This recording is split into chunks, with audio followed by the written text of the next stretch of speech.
I didn't do it to be a hero. Couldn't leave you there, is all. Sometimes the biggest heroes are the ones who don't want to be. Apache woman left for wolves, cowboys daring rescue. Forges an uneasy pact. The wind, a cruel and lonely whisper, swept across the endless Wyoming plains, carrying with it the faint, mournful cry of a lone coyote. Captain Wyatt sat hunched over a meager campfire, the flames doing little to warm the cold, hollow ache in his chest. His days were a monotonous blur of solitude and memory. Each sunrise a reminder of what he had lost. Each sunset a confirmation of his brokenness. He was a ghost in his own life, a man with one leg and 1,000 regrets, forever tied to a past that haunted his every waking moment. The world had moved on, but he was stuck in a dusty, desolate corner of it, a relic of a war that had long since ended. He had been riding since morning, a purposeless journey he undertook to escape the suffocating silence of his small cabin. His horse, a patient bay mare he called Echo, was the only company he truly trusted. The mare's ears flicked at gnats, her tail swished in a slow, steady rhythm, and her breathing came like a metronome that kept Wyatt's scattered thoughts from fraying apart. The saddle creaked beneath him, leather and sweat mingled with the bitter resin of sage, and the snow-dry air rasped his lungs raw. Somewhere far behind lay the square shadow of his cabin, the narrow bed, the chipped tin cup, the folded letter he never opened, the one that smelled faintly of lavender even after all these years. By late afternoon, the jagged ridges cut black against a bruised sky. Echo slowed on her own, shoes clinking against frost-hardened ground. Wyatt touched the mare's neck and felt her tighten, a ripple of muscle that spoke before any sound could. Danger. He lifted in the stirrups, squinting under the brim of his hat, and let his ears work for him. No cattle low, no human voices, only the wind. His right stump ached inside the carved cottonwood socket, phantom pain that came like lightning before a storm, and he knew to listen to it as one more sense. He saw her then. At first, she was only an interruption in the horizontal world, a vertical strike of shadow at the clearing's far edge. Then the clouds shifted, and the last filaments of gold combed across her face. A post had been driven at a haphazard angle, raw wood bright, where the bark had been hacked off. A young dene woman was tied to it with 3 loops of coarse rope, one at the wrists behind her back, one cinched at the waist, one around her arms above the elbows so tight that the flesh puffed over the fibers. The wind plucked her dress and slapped her hair across her face, but her chin stayed lifted, not pleading, not broken. Just there, as unyielding as the post itself. Wyatt's breath left him in a slow, steady stream. He dismounted awkwardly, always awkwardly, because Grace had left his body when the surgeon took his leg and landed with a wooden thud. The ground was iron-hard with evening frost. He looped echoes reins over a scrub of rabbit brush and angled himself sideways, keeping his silhouette small. He had learned that in another life, when angles and shadows and breath could mean the difference between going home to letters and not going home at all. Up close, he saw details the distance had hidden: chafed wrists, rope, burns scored like livid bracelets, dried blood at the hairline, a small feather tangled in a lock of hair, blue and black, jay or magpie caught as if the wind itself had tried to crown her. Her eyes were the color of river water where it ran deep in shadow. They regarded him without blinking. "Easy," he said, before he realized he'd spoken. The word came out rough, smoke, scraped. "I'm not here to—" A sound rolled down from the ridge, low and conversational, then gathered itself into a growl that seemed to come from the earth. Echo's head shot up. 2 yellow coins hovered between juniper and dusk, moving, blinking. Then another pair, and another. Wolves. Wyatt turned in a slow arc, counting by habit. 4, at least. Maybe 6. Lean shapes, snow-pale ribs beneath winter coats, tails level with their spines hungry. Hunger made creatures brave. Hunger made men fools. He put his palm out, showing he wasn't drawing yet, and spoke to the woman instead of the animals. "I'm going to cut you loose." Her mouth didn't move, but her gaze flicked to the knife at his belt, then to the revolver at his hip, then back to the wolves, as if she had already tallied all the ways this could go wrong, and accepted each one in turn. The first shot he fired wasn't for killing. He aimed high and left, past the far wolf's shoulder, and let the sound do his talking. The crack blew a hole in the dusk. Birds tore out of a lone cottonwood like the tree itself had exploded into feathers. The wolves flinched, ducked, paced, not running, not yet. He stepped behind the post, so his body covered hers from the ridge. The rope was old manila, stiff with dust. He slid the knife under the wrist loop and felt her jerk when the blade kissed skin. Then the fibers parted with a dry sigh. Blood rushed back into her hands, and she swallowed the pain without sound. The second loop at her waist needed 2 strokes. The third had been driven so deep into the meat of her upper arms that he had to pry his way in with the knife's back first, then saw through with short, mean cuts. He worked fast, thumbs going numb. His wooden foot skated once on a patch of glaze. He caught the post with his shoulder and smelled the clean, wet scent of the sap. A wolf ghosted closer, weight forward, claws whispering in frost. Wyatt didn't turn his head. "Can you ride?" he asked. Her voice surprised him with its steadiness. Yes. He shoved the rifle into her hands. Habit said it felt wrong, but need said it didn't, and hauled himself up into ***** saddle with the practiced ugliness he had perfected. Then he reached down and took her forearm firm, not cruel, and lifted. She came up in one clean motion, settling in behind, knees tight against the skirts of the saddle, the rifle angled across his back so the barrel wouldn't thump his spine. They didn't run headlong. Running triggers pursuit. He breathed deep and counted 3, felt the mare's heart in the width of his calves, and asked for a trot that felt like stillness after the gunshot. The wolves flowed. One peeled left, one eased right, 2 held center. He waited until their line bent, then put a second shot into the dirt, so close to the lead animal that it yelped more from surprise than hurt, and skittered back into shadow. The pack hesitated, reweighing the math of hunger and thunder. "Now," he said to Echo, and the mare answered with a reach that felt like the ground itself gave way. They knifed between 2 rocks at the clearing's edge, hooves cutting sparks. Brush grasped at Wyatt's coat. He felt the woman behind him duck to keep her hair from snagging. Breath steamed in white flags. The world narrowed to a tunnel of cold and speed, and the hollow drumming of hooves on frozen soil. The wolves ran. Of course they did. Their pads ate distance, as if distance were something to be consumed, and for a stretch that could have been 1 minute or 10, Wyatt lived in the space between their patience and his ammunition. He fired a third time with his arm twisted back past comfort, felt the recoil kick up through bone and wood, and heard the sound split and scatter in the gulches to either side. The pack faltered. The 2 flankers melted first into sage and stone. The last pair hung on, eyes floating, until distance and the rifle's voice made the choice for them. Then they were gone, no gradual fade, just absence, like a door slammed in an empty house. He didn't slow until the land opened under a sky washed thin of color, the last of the light drained into the west. The mare's breath came in saw teeth. Wyatt eased her back to a jog, then a walk. He let the reins slide, rubbed ****Echo's ****withers, and listened past the hiss in his ears for anything that shouldn't be there. When he finally looked back, the woman's face was close enough that he could see where grit had dried in the corner of her eye. Her hands still bracketed his coat, not clinging, only holding to what steadiness he could offer. Up close, the defiance he'd seen at the post had thinned into something else, not weakness, not yet, but the way a tree leans after wind has shouldered it all day. Exhaustion had a face. It wore hers with a dignity he couldn't look at too long. "We're clear," he said. "For now," she answered. He angled Echo toward a line of low hills that would break the wind and spoke without turning. "There's water in the saddlebags. Jerky too. We'll find cover." She shifted, careful with the rifle. "You didn't ask my name. I figured you'd give it if you wanted me to have it." Silence.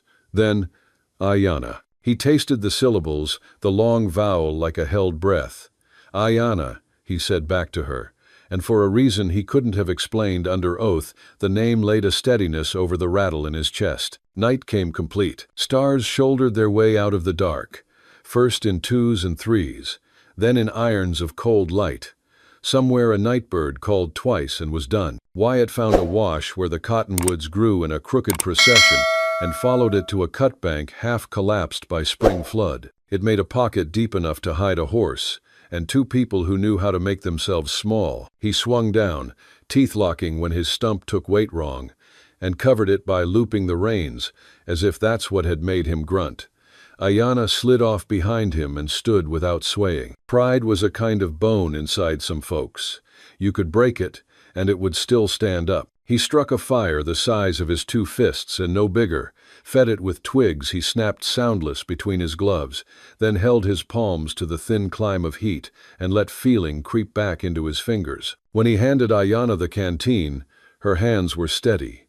She drank like someone who had learned to measure thirst 3 swallows, 4 then passed it back. What did they want? He asked finally. Men don't tie a woman to a post on a ridge for no reason, ugly as the reasons might be. Her gaze flicked to the stars and back, as if she were trying to decide which bore the heavier witness. They want silence, she said. Her English walked with a different rhythm than his. It made the words sound like a place you could be driven. They think wolves make good keepers of secrets. His jaw worked once. They misjudged the wolves. And you? He didn't answer that. Instead, he pulled his coat tighter and listened to echo chew at the hard stems of last year's grass. The world shrank to firelight and breath. Ayanna sat with her back to the cutbank, the postures of the tide still lingering in her shoulders until she shook them off with a small, angry roll. She reached for her wrists without looking and found the tender places by memory. I have salve, she said, but not now. Hands must be clean. You can clean 'em here, he offered, passing her a small tin cup with a finger of water in it. We'll top up at first light. Look. She nodded her thanks and worked carefully, as if each motion were an argument against what had been done to her. Wyatt watched the glow of the fire write the same story across both their faces. Tired, still alive, not yet safe. When the wind shifted, he caught the smell that had saved him more than once, smoke that wasn't his.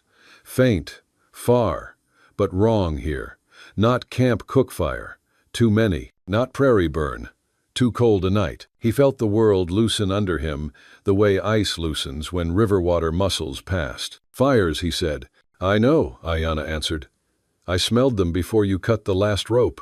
He almost smiled at that, and then didn't. We'll move at moonrise, he decided. They'll think wolves finished what they started. It buys us a slice of night. She looked at him for a long beat, measuring. You are not the kind of man who leaves a stranger, even when wise men would. That, I'm not a wise man, he said, and threw a last thin twig on the flame. He didn't ask more.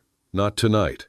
There would be time for the who and why, if they lived to see the other side of dawn. For now there was a horse to rest, a fire to keep small, and a line of hills to cross, where the ground remembered older wars than men could name. He pulled his coat around him, set his back to the cutbank just as she had, and let his eyes go half-lidded the way soldiers sleep, hearing first, seeing second, ready to be awake between heartbeats. When the moon finally shouldered up out of the low country, thin and hard as a scythe, they stamped the fire flat, brushed the ashes with juniper, and were gone two small shapes under a sky that had watched men choose and pay and choose again, since long before their names were thought of. Behind them, somewhere beyond the ridges, the wolves settled on the snow and curled their tails over their noses and dreamed the hot dreams of meat. Ahead of them, a town waited that called itself civilized and meant it in all the worst ways. Wyatt swung into the saddle and felt Ayanna's hand settle at his waist. Hold, he said. I will, she answered. Echo gathered herself. The night opened. They rode.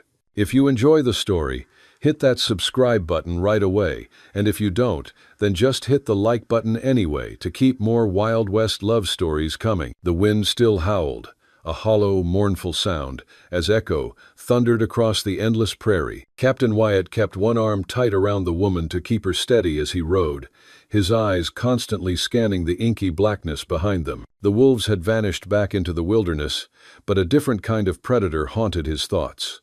Whoever had left her for dead wouldn't take kindly to her survival. He needed answers, and he needed them fast, before trouble came riding in with guns drawn and questions silenced by bullets. The plains stretched out like an ocean of darkness. Here and there, the skeletal shapes of cottonwoods reached into the sky, their limbs rattling in the cold wind. The mare's hooves pounded in a rhythm Wyatt knew by heart, yet even that familiar sound felt like it could vanish any second, swallowed by whatever threat prowled in the shadows. The night smelled of iron, sage, and a faint trace of wood smoke far off, the kind of smoke that told a man he wasn't alone in country that was supposed to be empty. Finally, when they were several miles from the ridge, a safe distance from the lingering threat, Wyatt slowed the horse to a careful trot. The moon, a thin sliver of bone, broke through the clouds, its silver light washing over the desolate plains. He swung down, his wooden leg making a dull thud on the dry earth, and helped her to the ground. She stood there, arms folded across her chest, watching him wearily, her posture proud, but her eyes showing the profound exhaustion of a soul that had endured too much. Wyatt removed his hat, wiping the sweat and cold dew from his brow, before speaking. His voice came out rough, the rasp of a man who hadn't spoken to another soul in weeks. "What's your name, ma'am?" For a long, silent moment, she didn't answer. A deep well of distrust etched in her face. The wind teased strands of her dark hair across her cheeks, but she didn't brush them away. She simply stared at him with that hawk's gaze. Then, in a low, steady voice, she said, "Ayanna." Her English was clear, but it carried the cadence of her people, each syllable like a drumbeat from far-off mesas. Wyatt nodded slowly. "Ayanna," he repeated, the name feeling foreign yet solid on his lips. He tilted his head, studying her face in the moonlight. "You want to tell me why a pack of wolves nearly had you for supper?" Her gaze drifted toward the horizon, jaw tight, as if she were weighing whether she could possibly trust a man who was, in all likelihood, just another part of the world that had betrayed her. For a long moment, she stayed silent, the only sound the restless stamp of ***** hoof against the hard soil. Then, finally, she spoke. "They think killing me will stop the truth," she said, her voice a fragile whisper carried by the wind. That caught Wyatt off guard, his brows knit together. "Truth about what?" he asked, keeping his tone calm, even though the old instincts sharpened inside him. The battlefield might be behind him, but he knew the scent of conspiracy when it drifted close. Ayanna's story came slowly, each word carrying the weight of betrayal. She told him about a group of powerful men, land barons and corrupt politicians working together, their greed a shadow stretching over the territory. They were fueling conflict between her people and the settlers, staging raids, spreading lies, stirring blood so they could seize more land when the violence grew unbearable. She had overheard plans, seen documents, whispered words exchanged in drunken carelessness when they thought no one was listening. Her own tribe had cast her out years ago, for reasons she did not yet share. She had been living on the fringes of Dusty Creek, neither fully among her people nor accepted by the settlers. She survived by her knowledge of the land plants, herbs, hidden springs, and by sheer will. That was when she stumbled upon their conspiracy. When they discovered what she knew, they decided to silence her in the cruelest way possible, tying her to that post and leaving her to the wolves. A death that would look natural, unquestioned, and forgotten. Wyatt listened carefully, the pieces of a grim puzzle clicking into place. He knew some of those men, or at least their kind, powerful ranchers with wide acres, deep pockets, and consciences worn thin as old boots. If Ayanna was telling the truth, this wasn't just another border squabble. It was a conspiracy that could ignite an all-out war between settlers and Dine, with women, children, and families on both sides paying the ultimate price. As she spoke, Wyatt felt the old ache flare in his leg, not just the phantom pain but the sharper sting of memory. He had lost his leg and his honor in a cavalry charge that never should have happened, a massacre built on lies about a raid that had never been real. Men had died, villages burned, and all of it had been for profit. He had been a pawn in their game, a soldier following orders written in ink made of greed. The thought made his jaw tighten until his teeth ground. "So they leave you for the wolves," Wyatt muttered, disgust curling his voice. "Cowards." "Zach." Ayanna nodded once, her eyes blazing with quiet fire. "But they didn't count on you finding me," she said. Her words, a quiet acknowledgement, a fragile moment of trust between strangers. The wind shifted, carrying with it a scent both of them recognized instantly: smoke. Not the faint smoke of some settler's chimney miles away, but the rough, acrid tang of multiple campfires, several of them, burning faintly in the distance, far off yet too close for comfort. Wyatt's head snapped up. He stared out across the moonlit horizon, his soldier's mind already sketching the possibilities. Riders, trackers, hired guns. If those men were already hunting her, they would not stop. "We can't stay here," Wyatt said firmly, pulling himself stiffly back into the saddle. He extended a hand down to Ayanna, who hesitated, her pride pulling her one way and her survival the other. Finally, she accepted, her hand warm in his calloused palm as he hauled her up behind him. "There's a town 20 miles west," he said. "Dusty Creek, lawmen, a courthouse. You'll be safer there." But Ayanna's laugh was bitter, sharp as a knife in the cold air. "You think the law will stop them?" she asked, her voice raw with painful truth. "They own the law. They own everything." Her words hit Wyatt harder than a bullet, because he knew there was truth in them. Some of those ranchers practically ran Dusty Creek. Judges drank their whiskey, sheriffs rode their horses, deputies lived on their pay. Bringing her there might sign both their death warrants before the sun was up. Wyatt looked again toward the distant glow of campfires and then back at the woman sitting behind him.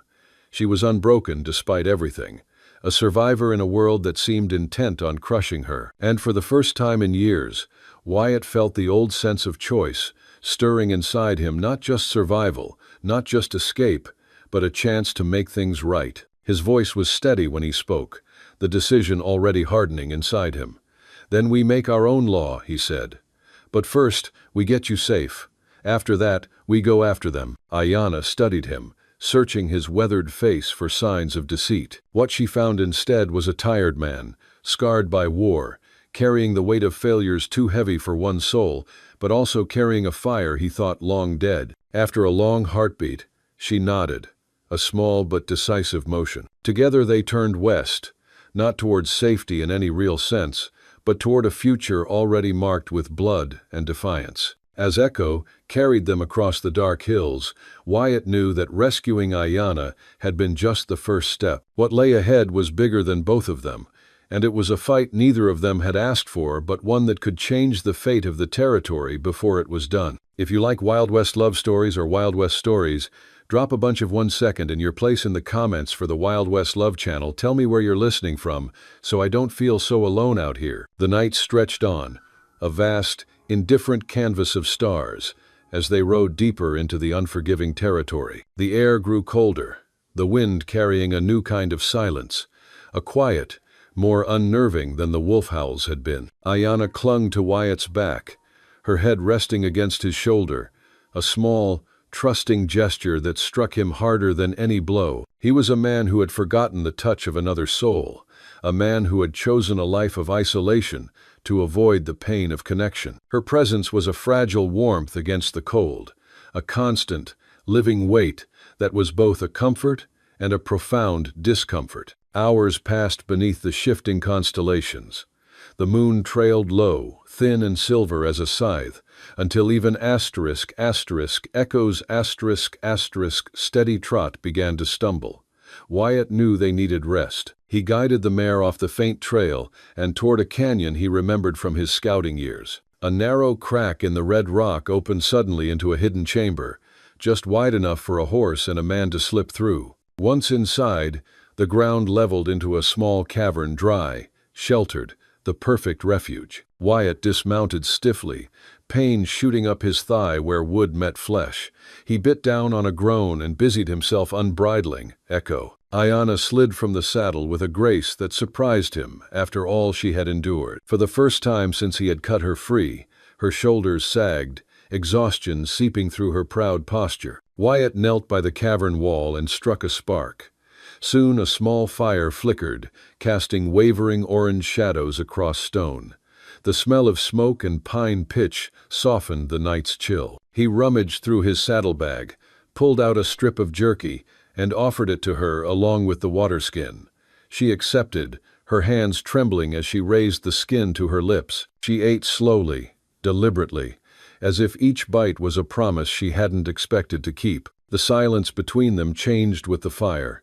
It was no longer heavy or hostile. It became something fragile, like glass dangerous to touch, yet beautiful in its fragility. Wyatt leaned back against the wall, stretching his leg carefully, and stared at the flames. He was a man who had made peace with solitude, but tonight the presence of another voice, another breath, was a strange kind of comfort. At last, Ayanna spoke, her voice low. "Thank you," she said, her dark eyes catching the firelight. "Not just for the wolves, for believing me." Wyatt shifted uneasily, uncomfortable with gratitude. He cleared his throat. "I didn't do it to be a hero. Couldn't leave you there is all." Her gaze held his, steady and unyielding. Sometimes the biggest heroes are the ones who don't want to be, the ones who know pain and choose not to let another suffer it. Zoo. The words pierced him deeper than she could know. He looked away, jaw tightening. Yet something in his chest stirred an ache that was not pain, but remembrance. After a long pause, he found himself speaking words he had kept locked for years. He told her about the cavalry charge, about the false report that a Dine band had raided settlers. He described the chaos, the smoke, the cries, the moment he felt his leg torn from him and his soul emptied out with it. He confessed how the real truth that there had been no raid at all, only lies spun by greedy men, had broken him more than the amputation ever could. His voice cracked once, but he pressed on, because her listening eyes drew the truth out of him like water from dry stone. When he finished, the cavern was quiet but not cold. The fire popped softly, a counterpoint to his ragged breathing. Ayanna waited before she answered, as though she honored the weight of his words. Then she shared her own. She spoke of her gift healing, learned from her grandmother, the plants and poultices, the chants whispered over fevered brows. She told him how she had healed a settler's child when no one else could, and how instead of thanks, she was accused of witchcraft, how her people, fearing retaliation, cast her out rather than risk the wrath of settlers. She had become a wanderer, belonging to no camp, trusted by no tribe, living in the margins of a world that had no place for her. Her voice did not tremble, though her words were laced with sorrow. Wyatt felt the fire between them grow warmer, not because of the flames, but because of the unspoken recognition. Two outcasts, broken in different ways, yet bound by wounds the world refused to heal. She reached into a small leather pouch tied at her waist and withdrew a bundle of herbs. With delicate fingers, she crushed leaves and stems, mixing them into a paste that released a pungent, earthy scent. She took his hand gently, turning it to examine the rope burns still raw across his palm from when he had cut her loose. She smeared the paste across the welts. The cool sting seeped into his skin, soothing the fire of the wounds. "This will help," she murmured. "The land provides its own medicine if you know where to look." Wyatt studied her face in the glow of the fire. She wasn't just surviving, she was carrying centuries of knowledge, the wisdom of her people, even as she walked alone. Steel and bullet had been his teachers, earth and spirit had been hers. For the first time, he realized how wrong he had been to think survival was only about strength of arms. "You keep surprising me," he admitted quietly. "And you keep surviving," she replied, a faint smile softening her features. "Perhaps we are both stubborn." The fire burned lower as the night deepened.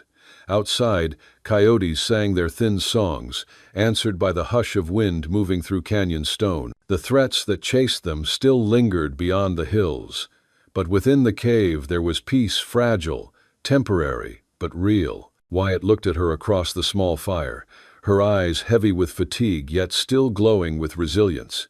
Something stirred in him he hadn't felt in years. Not desire alone, but purpose. He wasn't just living for himself anymore. For the first time since the war, he felt a reason to fight that was bigger than his own ghosts. As Echo shifted in the shadows, Wyatt laid a hand on his rifle but found no urge to reach for it. Instead, he looked at the woman who had survived abandonment, betrayal, and the wolves, and knew that if he had to stand against the world itself, he would. Not because he had chosen her fate, but because fate had placed her in his path. The flames dwindled to embers. The cave filled with the steady rhythm of her breathing, and for once, Wyatt did not dread the silence. He welcomed it. For the first time in years, the weight of the world seemed a little lighter. He closed his eyes, knowing dawn would bring danger, but also knowing that now, at least now, he wasn't alone. "Hey there, friend, take a moment and get yourself a full glass of water.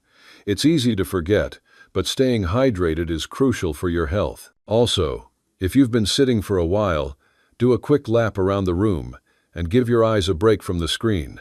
Your body will thank you. If you enjoy the story, hit that subscribe button right away, and if you don't, then just hit the like button anyway to keep more Wild West love stories coming." The next morning, the sun rose like a crimson wound bleeding light across the desolate plains. The world was painted in fire, the horizon aflame with streaks of scarlet and gold that burned through the lingering darkness. Wyatt emerged from the cave with stiff movements, his wooden leg dragging against the rocky floor. He inhaled deeply, filling his lungs with air that was cold, sharp, and unforgiving. Ayanna followed him, her eyes scanning the land with the attentiveness of one who had lived her life at the mercy of wilderness. They did not speak at first. Words felt unnecessary in the raw stillness of dawn. Both of them knew what was ahead. They were no longer two strangers tied together by circumstance. They were allies, bound by a fragile trust and a dangerous mission. Their destination was Dusty Creek, the very town Ayanna had warned was corrupt. It was a place Wyatt knew well enough to distrust. He had ridden through its streets years ago, when his leg was still flesh and blood. He remembered the saloon windows glowing with lamplight, the raucous laughter, the stink of whiskey and fear. Dusty Creek was no town of law. It was a kingdom of powerful ranchers and the men who served them. But it was the only place they could find the evidence Ayanna had spoken of, the only chance to bring truth into the light. The journey was long and fraught with peril. Wyatt, with his military training, navigated the treacherous terrain, always on alert for the faintest sign of ambush. He noticed every set of tracks in the dust, every disturbed patch of grass, every raven circling low. Ayanna, with her knowledge of the land, became his second set of senses. She pointed out safe trails hidden beneath scrub, signs of water where he would have seen only desert. She could read silence itself, the way the wind shifted, the sudden absence of bird calls, the faint smell of leather or smoke on the air. They spotted riders on the horizon more than once. Shadows of men on horseback moved slowly against the far ridges, too far for rifles, too close for comfort. Wyatt's hand hovered near his revolver each time, but the riders never closed in. Likely bounty hunters, hired by the land barons to track Ayanna down. So they moved mostly at night, cloaked in the shelter of darkness, resting only when exhaustion threatened to topple them. Wyatt's leg burned with pain, but he refused to slow down. He walked like a ghost, silent and efficient, every movement shaped by years of soldiering. Ayanna was not a fighter, yet her quiet resilience proved more powerful than any weapon. She carried herself like the land itself, scarred, enduring, unbroken. One evening, when the moon was high and they had taken refuge in a hollow beneath red stone cliffs, Ayanna bent to gather a cluster of small herbs growing stubbornly between the rocks. Her hands moved with reverence, as if she were plucking treasures instead of weeds. Wyatt watched, curious. "What are those for?" he asked, his voice a low rumble in the night. "For healing," she replied simply. She crushed the leaves into a paste and gestured for him to sit. Before he could argue, she knelt before him and lifted the hem of his trouser above the wooden socket. The skin was raw, chafed from days in the saddle. Her touch was gentle, yet firm as she applied the cool paste. Relief seeped into him, easing the ache that had been his constant companion for years. "It will not bring back what is gone," she said softly, her eyes filled with sadness older than her years. "But it will ease the pain. The land can comfort us, even when it cannot make us whole." Wyatt looked down at her, struck by the quiet conviction in her voice. He realized then that what she offered was more than medicine. It was perspective. He had spent years railing against his brokenness, but she was teaching him that healing wasn't about being whole, it was about learning to live with the scars. Her words soothed something deep within him, something he hadn't even known was still raw. For the first time in years, he felt a flicker of hope, not for a cure, but for peace. As they drew closer to Dusty Creek, the stakes grew higher. Wyatt knew they couldn't just ride into town like drifters. They had to be smart. By late evening, they found a broken-down cabin on the outskirts, its roof sagging and walls weathered gray. To any passerby it looked abandoned, but to Wyatt it was shelter, a base to work from. Inside, dust coated everything. A single broken chair leaned against the wall. A rusted lantern hung from a beam. Wyatt cleared a space near the fireplace, brushing away cobwebs, and set his rifle within arm's reach. Ayanna laid her herbs on a flat stone, arranging them carefully, her presence filling the decayed cabin with a quiet dignity. From there, they began to plan. Wyatt knew of one man in town he could trust, Josiah Thorne, a reclusive lawyer who had once fought cases for miners and settlers too poor to stand against the barons. If they could bring him proof ledgers, contracts, anything, Josiah might be able to turn the tide. "We'll need to go into Reed's office," Ayanna said, her voice steady despite the risk in her words. "That is where I saw the documents. He keeps them close, hidden, but they exist." Wyatt nodded grimly. Bartholomew Reed was one of the most powerful ranchers in the territory, his greed stretching wider than his acres. "We'll move tonight," he decided. "Less chance of being seen." The night was cold and starless. A black blanket stretched tight across the heavens. They moved like shadows, slipping along back alleys and side streets where lamplight couldn't reach. The town was alive with whispers and flickers of lamplight, but most doors stayed shut, most shutters closed. Dusty Creek was a place ruled by fear. They reached Reed's office without incident. A squat wooden building with heavy shutters and an iron lock on the back door. Wyatt knelt, his hands steady as he worked the lock with an old army trick. The click of tumblers falling open was deafening in the still night. He pushed the door open slowly, the hinges groaning like a warning. Inside, the air smelled of ink and whiskey. Ledgers and maps cluttered the desk. Wyatt motioned for Ayanna to search while he kept guard by the door. She moved quickly, her fingers flying over the papers, her eyes scanning with sharp precision. Every creak of the floorboards made Wyatt's heart hammer. Every gust of wind against the window felt like footsteps. His hand rested on his revolver, his ears straining for danger. Then came a voice from the shadows, smooth and venomous. "Looking for something, Captain?" Wyatt spun, revolver half raised. A tall, gaunt man stepped into the thin light, his smile cruel, his eyes cold. Wyatt recognized him at once, a bounty hunter in Reed's employ, known for cruelty as sharp as his aim. "We knew you'd come back," the man sneered. His gaze flicked to Ayanna. "Reckon you were a fool to help an Injun. Now you'll both pay." Ayanna froze, her hands clutching a ledger, her eyes wide with fear but her body rigid with defiance. Wyatt's voice was low, steady, a growl pulled from the depths of a man who had already lost too much. "Leave her out of this." The bounty hunter laughed, a harsh sound that cut through the silence like a whip. "Too late for that, Captain. The boss wants her, and he wants you dead. No sense in making it a fight." Wyatt's finger curled tighter around the revolver. His whole life, he had tried to walk away from violence. But here it was again, standing in the doorway with a smug smile and blood in its eyes. He didn't hesitate. The gunshot split the night wide open, a raw, violent sound that shattered the fragile stillness of Dusty Creek. If you're watching on television, don't hesitate, grab your phone and hit subscribe to my channel so you'll never miss out on our amazing characters. The sound hung in the air like a torn curtain, then fell away. The office smelled of ink and smoke and something metallic that never quite left a man once he knew it, the scent of a life ending. Wyatt didn't look at the body again. He holstered the Colt and put a hand on Ayanna's shoulder, gentle but insistent. "Come on," he said. "We're not done." They slipped into the alley where shadows gathered like old friends and moved quickly, keeping to eaves and barrels and the quiet language of men and women who didn't want to be seen. Dusty Creek stirred to the echo of the gunshot. Shutters blinked, a lamp flared, a dog fussed itself into silence. Wyatt felt the town wake and bristle and remember what it had always been, a place where law